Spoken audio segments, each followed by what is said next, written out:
This is part 2 of chapter 7 of 20,000 Leagues Under the Sea. "Did you hear?" I murmured. "Yes, yes," and Conseil gave one more despairing call. This time there was no mistake. A human voice responded to ours. Was it in the voice of another unfortunate creature, abandoned in the middle of the ocean, some other victim of the shock sustained by the vessel? Or rather, was it a boat from the frigate that was hailing us in the darkness? Conseil made a last effort, and leaning on my shoulder while I struck out in a despairing effort, he raised himself half out of the water, then fell back exhausted. "What did you see?" "I saw," murmured he. "I saw, but do not talk. Reserve all your strength." What had he seen? Then, I know not why, the thought of the monster came into my head for the first time. But that voice...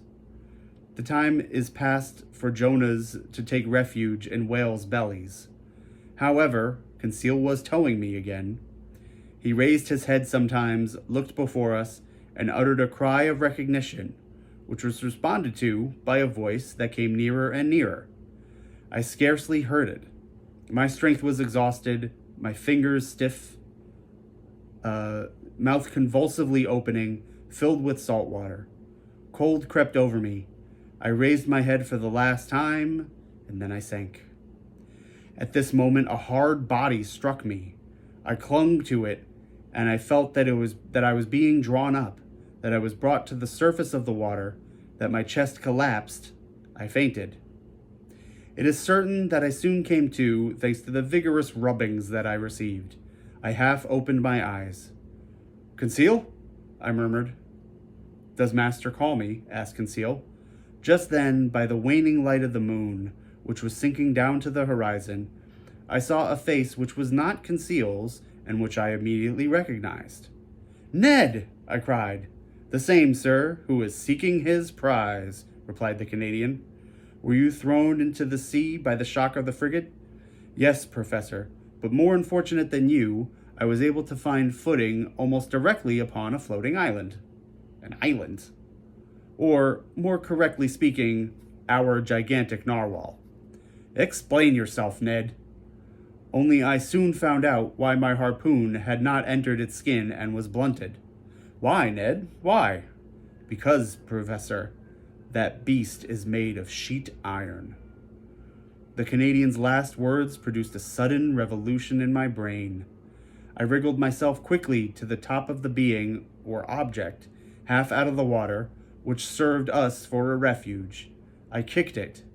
It was evidently a hard, impenetrable body, and not the soft substance that forms the bodies of great marine mammalia. This hard body might be a bony carapace, like that of an antediluvian animals, and I should be free to class this monster among amphibious reptiles, such as tortoises or alligators. Well, no. The blackish back that supported me was smooth, polished, without scales. The blow produced a metallic sound, and incredible though it may be, it seemed, I might say, as if it was made of riveted plates. There was no doubt about it. This monster, this natural phenomenon that had puzzled the learned world, and overthrown and misled the imagination of seamen of both hemispheres, was, it must be owned, a still more astonishing phenomenon, inasmuch as it was a simply human construction. We had no time to lose, however. We were lying upon the back of a sort of submarine boat, which appeared, as far as I could judge, like a huge fish of steel. Ned Land's mind was made up on this point. Conseil and I could only agree with him. Just then a bubbling began at the back of this strange thing, which was evidently propelled by a screw, and it began to move. We had only just time to seize hold of the upper part, which rose about 7 feet out of the water, and happily its speed was not great. "As long as it sails horizontally," muttered Ned Land, "I do not mind, but if it takes a fancy to dive, I would not give 2 straws for my life." The Canadian might have said still less. It became really necessary to communicate with the beings, whatever they were, shut up inside the machine. I searched all over the outside for an aperture, a panel, or a manhole, to use a technical expression, but the lines of the iron rivets solidly driven into the joints of the iron plates were clear and uniform. Besides, the moon disappeared then and left us in total darkness. At last this long night passed. My indistinct remembrance prevents my describing all the impressions it made. I can only recall one circumstance.